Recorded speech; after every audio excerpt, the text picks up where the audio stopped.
프랑스 대통령 마크롱이 39의 나이에 대통령에 당선됐을 때 그가 속했던 정당인 앙마르슈는 원내 의석이 하나도 없었습니다.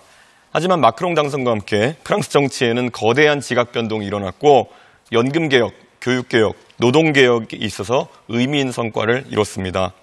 제가 속한 정당인 개혁신당은 의석이 3석뿐이지만 마크롱이 가졌던 것보다는 큽니다.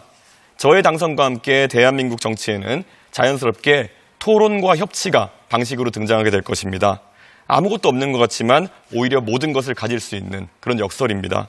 이제 대한민국도 2017년 프랑스 대선과 같이 압도적으로 새로운 선택을 할 때입니다. 역대 대통령 모두가 개헌을 하겠다고 했습니다. 1987년 이래로 40년 가까이 그 약속을 지킨 대통령은 없었습니다. 정말로 개헌을 하고 싶다면 개헌을 할 수밖에 없는 대통령을 뽑아야 합니다. 프랑스 국민이 마크롱을 통해 개헌을 이뤘듯 대한민국 국민도 이준석을 통해서 개헌을 이룰 수 있습니다.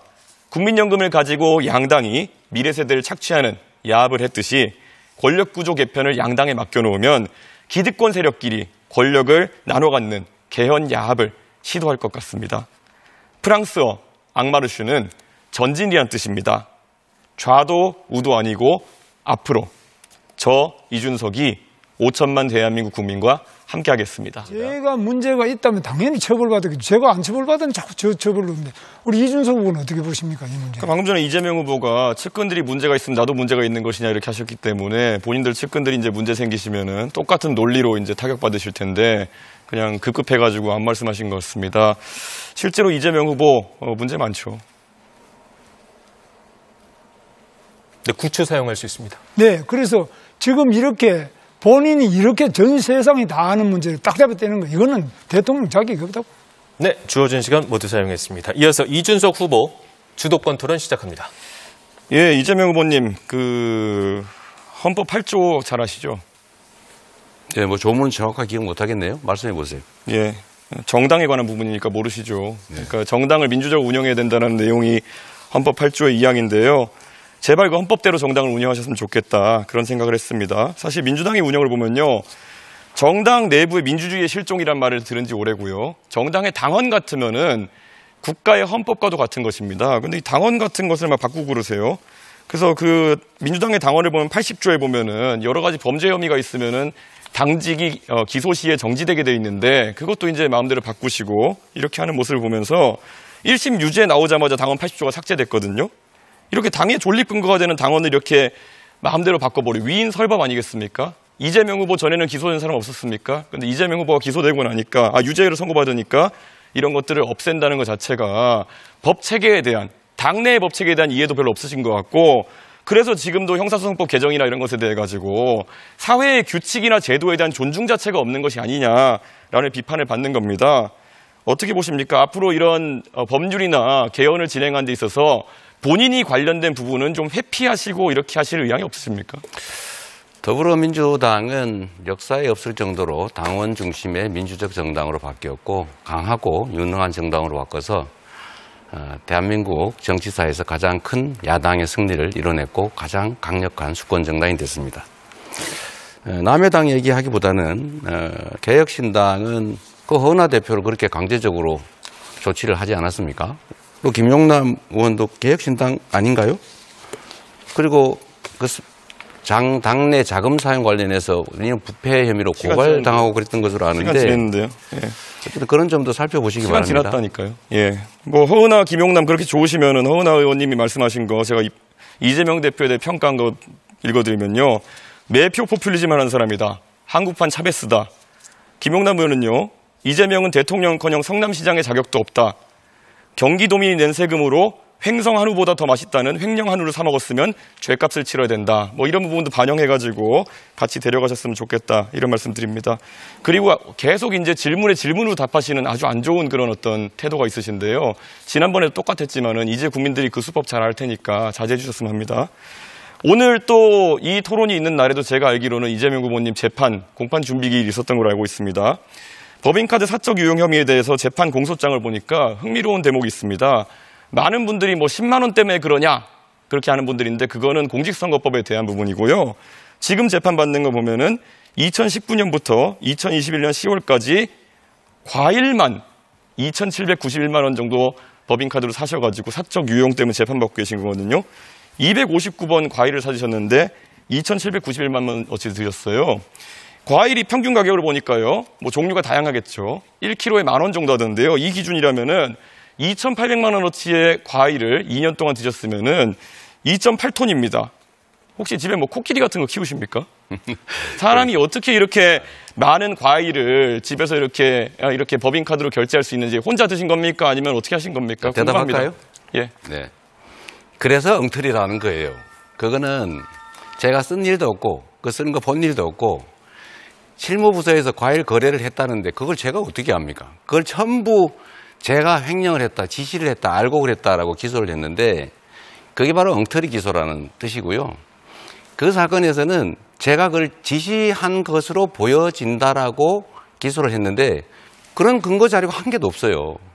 그래서 엉터리 조작 기소다 이렇게 얘기하는 겁니다. 자, 그러면은 이런 재판에 대해 가지고 사실 대선 후보로서 예전에 민주당에서 홍준표 자유한국당 대선 후보를 공격할 때 성완종 리스트 판결이 그때 2심까지 나왔었기 때문에 당선되어도 재판 받아야 되는 거 아니냐. 그래가지고 그때 하도 공격하니까 홍준표 후보께서 이렇게 얘기하셨어요. 만약에 대법원에서 재판 받아서 유죄 나오면은 내가 극단적인 선택까지 검토하겠다. 이렇게 하면서 재판 받겠다는 의지를 보여줬거든요. 이재명 후보는 재판 받을 의지를 보여줄 생각이 없습니까? 무죄를 확신하시는 거 아닙니까? 조작 기소라면서요.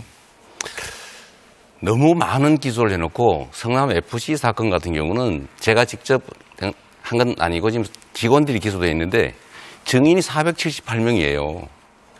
그 재판 매일 해도 2년 걸립니다.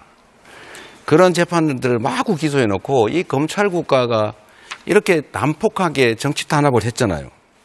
그리고 당신은 기소됐으니까 죄인이다. 고발당했으니까 피의자다. 이런 식으로 하는 거는 국민의힘이 주로 하던 수법인데 예, 시간 다 됐습니다. 우리 이준석 후보는 좀 자제해 주시면 좋지 않을까 싶어요. 그런데 뭐 사실 그렇게 따지면 홍준표 후보는 얼마나 억울하셨겠습니까? 최종적으로 무죄인 사건이었는데 그런데도 떳떳하게 나는 재판을 받아서 실제로 극단적인 선택할 정도로까지 내가 책임지겠다라고 했는데 이재명 후보는 그거 안 하겠다는 말씀을 지금 돌려서 하시는 거 아니겠습니까? 자, 그리고 권영국 후보님께 좀 여쭤보겠습니다. 네. 권영국 후보님, 사실 이재명 후보님이 사실 가족 간의 그런 어떤 좀 특이한 대화나 이런 걸 하셔가지고 문제되신 건 아까 사과하시고 이렇게 했었는데요. 가장 또 놀라는 것이, 혹시, 정의당의, 그러니까 민주노동당 기준으로 여쭤보고 싶은 게, 만약에 어떤 사람이 여성에 대해 가지고 얘기할 때 여성의 어떤 성기나 이런 곳에 젓가락을 꽂고 싶다 이런 얘기를 했다 그러면 이거는 여성 혐오에 해당합니까? 아닙니까? 그건 뭐 답변하지 않겠습니다. 민주노당 기준이 없습니까? 이런 성폭력적인 발언에 대해서? 그건 있죠. 그러나 지금 이걸 묻는 취지는 잘 모르겠는데요. 기준은 매우 엄격합니다. 매우 문제가 되는 발언입니까? 아닙니까? 우리는 당연히 이제 성적인 학대를 한다든가 이런 부분에 대해서는 누구보다 엄격하게 정하고 있습니다. 이재명 후보님 동의하십니까? 시간을 충분히 주고 질문을 하시면 좋겠어요. 동의하시는지만 답하시면 됩니다. 동의 안 하시는 겁니까? 이런 발언이 문제 있다는 것을? 시간과 규칙을 지켜서 하시면 좋죠. 네, 이준석 후보의 주도권 토론 시간 여기서 마무리됐습니다. 이어서 이재명 후보의 주도권 토론 시간입니다. 네. 어쨌든 우리 이준석 후보님은 주로는 그런 정부의 앞으로 나아갈 길, 국민의 더 나은 삶 이런 것보다는 그런 신변 잡기에 관심이 많으신 것 같은데 본인의 신변 잡기도 한번 되돌아보시기를 부탁드립니다. 지난 몇 년간 우리 국민은 대통령의 해외 순방 소식만 들어도 불안하고 부끄러운 마음을 감추지 못했습니다. 국제 무대에서 말 한마디 못하고 서 있거나 조는 모습으로 조롱거리가 되기도 했고 바이든 날리면 같은 실언은 국제적인 수치를 초래했습니다. 한국 대통령이 미국 대통령 앞에서 아메리칸 파이 부른다고 한미동맹이 강해지지 않습니다. 중국과 대만 사이에서 CACA 한다고 해가지고 한중 관계가 회복되지도 않습니다. 대한민국 대통령은 국제적 경험과 실용적 감각을 갖춘 인물이어야 합니다. 저 이준석은 대통령이 되면 통일부와 외교부를 통합하고 외교 통일, 국방 내무를 아우르는 안보부총리를 임명하겠습니다. 대내외 전략의 일관성과 유연함을 동시에 실현하겠습니다. 그리고 대한민국을 자유진영의 병기창으로 만들겠습니다. 한미 합동 군수시설을 구축하고 우리가 가진 강점을 이용해서 포탄을 생산해서 미국의 탄약 공백을 메우겠습니다. 방위비 분담금 인상은 한국산 무기 공급으로 대체하는 방안을 제안하겠습니다. EU와 동남아 방산 시장도 적극 개척하겠습니다. 대한민국을 동맹에 의존하는 나라가 아니라 동맹을 설계하고 이끄는 나라로 도약시키겠습니다. 세계 속에 존중받는 강대국, 품격 있는 대한민국을 만들겠습니다. 저 이준석이 그 길에 앞장서겠습니다. 예, 이재명 후보는 요즘 그 부산의 HMM 이전 관련해서 얘기 많이 하고 계시는데요. 그 HMM의 전신이 어떤 회사죠? 부산에 HMM을 우리가 유치하겠다고 하는 것은 부산이 북극 항로가 개발될 경우에 해운 항만의 중심 도시가 되기 때문입니다. 그래서 우리는 해수부를 부산으로 옮기고. 아니, HMM의 전신을 물었는데 왜 답변 안 하십니까? 그 규칙을 좀 지켜가시면 안 될까요? 제가 답변할 시간을 할애됐으면 제 답변할 때는 가만히 좀 계시면 안 되겠습니까? 질문에 답을 안 하고 엉뚱한 걸 하고 질문을 계시지 답을 하는 중이잖아요. 자꾸 이런 식으로 다른 사람 발언에 끼어들거나 규칙을 어기는 거는 좀 사회자께서 제지해 주시면 좋겠어요. 네, 정해진 원칙적으로 답변을 하지 않는 답변 것도 시간 제지해 주셔야 30초가 됩니다. 보장된다는 점은 아까 말씀드립니다. 15초 남았으니까 마저 할게요. 네. 어쨌든 부산을 해운 항만의 중심 도시로 만들어야 됩니다. 그리고 그 중에 해운 물류회사를 부산으로 집중시키는 게 매우 도움이 된다. 그래서 HMM을 부산으로 보내겠다. 그리고 HMM은 현대상선이죠, 아마도. 현대상선일 텐데 현대상선의 시간 지났습니다. 이제 HMM이 현대상선이 전신인데요. 과거에 2000년대 초에 대북 사업하다가 2억 달러 정도 이렇게 자금이 사용돼가지고 기업이 휘청거린 적이 있습니다. 이게 요즘 같으면 대북 송금으로 크게 문제되는 일입니다. 그렇기 때문에 이런 것들을 중요하게 다뤄야 되는데요. 방금 전에 김문수 의원님 말씀한 것처럼 쌍방울의 대북 송금 때문에 지금 이재명 후보 굉장히 곤란을 겪고 있는데요. 쌍방울 대북 송금은 법적 판단과 무관하게 미국의 제재 대상이 될 수 있는 문제라는 걸 알고 계실 거라 생각합니다. 대통령이 되신다 하더라도 미국 입국이 제한될 수 있는 문제입니다. 이민법 212조에 따라 가지고 제한될 수 있는데 사실 뭐 이런 문제가 있기 때문에라도 외교에서 이재명 후보가 굉장히 불리한 상황에 놓이게 될 것이다라는 건 자명하고요. 과거에도 국내 정당성이 부족한 지도자 같은 경우에는 대미 협상에서 고생을 하곤 했습니다. 특히 쿠데타로 집권했던 전두환 대통령 같은 경우에는 레이건 대통령 만나는 것도 힘들었고 만나서도 짧게 만나고 헤어지기도 했고 정당성을 인정받기 위해서 많은 양보를 했습니다. 핵무기 개발 포기하고 미국산 무기도 구입하고 국방과학연구소도 좀 축소하고 이렇게 했어야 되는데요. 트럼프가 만약에 트럼프 대통령이 이재명 후보가 당선되면 이런 약점을 가만히 두겠습니까? 저는 흔들 거라고 생각하는데요. 본인의 이런 여러 가지 사법 리스크 때문에 대한민국을 위기에 빠뜨렸어야 되겠습니까? 본인의 이런 문제들 다 해소해야 되는 거 아니겠습니까? 재판을 안 받으면 해소가 안 될 거잖아요. 제가 대북 송금에 관여했다는 건 아무런 근거도 없는 얘기고 실제로 그들이 저를 위해서 송금했다는 것은 믿을 수 없는 얘기고 주가 조작을 하다가 수사를 받으니까 아마도 그걸 도박 자금으로 썼다는 설도 있는데 저는 이 진상이 곧 규명될 거라고 봐요. 그리고 또 한 가지는 아까 부산 얘기를 마저 좀 하면 HMM은 부산으로 반드시 가게 됩니다. 정부가 지분을 가지고 있기 때문에 얼마든지 가능하다. 의지에 따라서 이 말씀 드립니다. 지금 그러면 쌍방울이라는 기업이 결국엔 과거에 속옷 만들었었고 이번에 대북 사업을 하기 위해서 결국에는 뭐 스마트팜이나 이런 것들을 언급하는 그런 상황인데 그게 그러면 얼마나 진실된 이야기라고 사람들이 생각하겠습니까? 쌍방울이 속옷 만들던 회사가 스마트팜을 하기 위해 가지고 북한에 송금을 하다 걸려서 도박 자금을 날려가지고 이재명으로 물고 늘어졌다. 이 해명을 트럼프가 받아들이겠습니까? 저는 그렇게 자꾸 하늘을 가리려고 하는 행동을 하지 않으셨으면 좋겠다. 그런 생각을 하고 있습니다. 그리고 사드 문제에 대해 가지고 이재명 후보가 사드는 미국 방어용이다라는 말씀하신 적이 있습니다. 근데 사드라는 무기 체계를 전혀 이해 못하고 계신 것 같은데 사드는 종말 단계에서 미사일을 요격하는 그런 체제입니다. 그렇기 때문에 떨어지는 것을 요격하는 것이거든요. 사드 미사일과 레이더가 우리나라에 배치되어 있다는 것은 우리나라에 떨어지는 것을 막겠다는 그런 의지입니다. 그런데 지금 이재명 후보는 흔히 그러니까 중국에서 얘기하는 것이나 아니면 음모론자들이 얘기하는 것을 또 받아들이셔가지고 결국 사드가 미국 방어용이라는 주장을 하고 계세요. 이런 식으로 잘못된 정보를 바탕으로 해가지고 이런 음해를 하시면은 과연 미국에서 봤을 때는 이 사람은 뭘 해도 이렇게 왜곡해서 인식하는 사람이구나. 이거 만약에 외교위원장에 가셔서 대통령으로서 발언하셨다면은 큰 망신살 발언인데 아직까지도 사드는 미국 방어용이라는 입장을 유지하십니까? 한국의 방어는 한국의 독자적인 미사일 방어 체제로 방어하는 게 맞죠. 그리고 당시에 이것은 매우 많은 논란이 있었는데 지금은 이미 배치가 끝났기 때문에 더 이상 이 문제를 논란하는 것은 한국의 외교 안보 전략상 그리 바람직하지 않습니다. 굳이 과거 얘기를 조금 해본다면 그때 당시에는 예를 들면 이 고고도 미사일이기 때문에 굳이 북한이 그런 고고도 미사일을 쏘겠냐, 예, 알겠습니다. 그 필요하겠냐 이런 논란이 현실적으로 있었다. 제가 이재명 후보에게 답변을 이렇게 물어보면요, 꼭 물어본 거 빼고 답을 하십니다. 자기 하고 싶을 만한 하시는데 그러다 보니까 이재명 후보의 의사를 제가 한번 해석해서 이렇게 말씀드린 경우가 많은데요. 최소 2명의 후보에게 질문해야 되는 입장을 점을 철회하지 말씀드립니다. 않겠다는 이야기를 지금 하고 계신 거로 보입니다. 그렇기 때문에 유권자들께서 사실 이런 식으로 미국과의 안보 관계에 있어서 거짓 정보를 설파하는 사람이 과연 한미 관계를 이끌어갈 수 있겠느냐, 이런 걸 고려해 주셨으면 합니다. 김문수 후보님. 네. 예, 이 대북 문제에 관해 가지고 굉장히 자유를 옹호하고 무엇보다도 굳건한 안보 태세를 주장하실 걸로 생각되는데 한편으로는 약간 좀 뜬금없는 말씀을 하신 게 있어가지고 한번 진위가 뭔지 파악해 보려고 합니다. 예전에 이제 연평도나 이제 서해 도서에 대해 가지고 이런 도발들이 있다 보니까 김문수 후보님께서 이런 서해 도서에 우리가 중국인을 위한 카지노 같은 것을 개설하면은 이 중국인들이 많이 와가지고 좀 북한이 공격하기 어렵지 않겠느냐, 이런 말씀하신 적이 있는데요. 사실 백령도나 연평도 같은 경우에는 카지노나 이런 것을 개설할 여건이 되지 않는 것처럼 보이는데 네, 답변 시간 주셔야 아직까지 됩니다. 그런 입장을 유지하고 계십니까?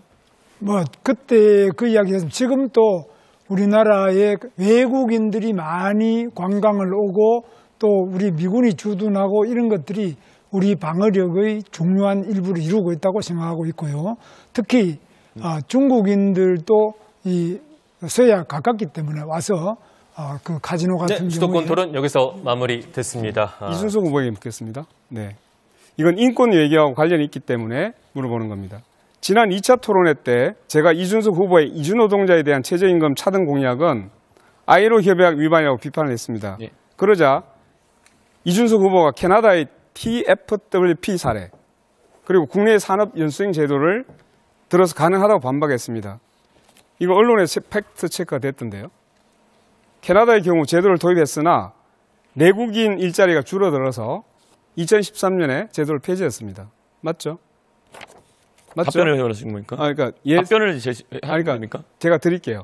그러니까 폐지된 거 맞죠? 답변 시간을 주시면 하겠습니다. 자, 10초 내로 질문해야 또 됩니다. 최저임금 적용을 받지 않은 산업 연수행 제도의 경우 한국과 일본에 실시했는데요.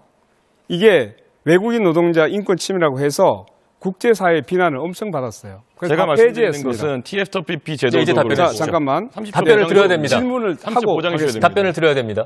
예.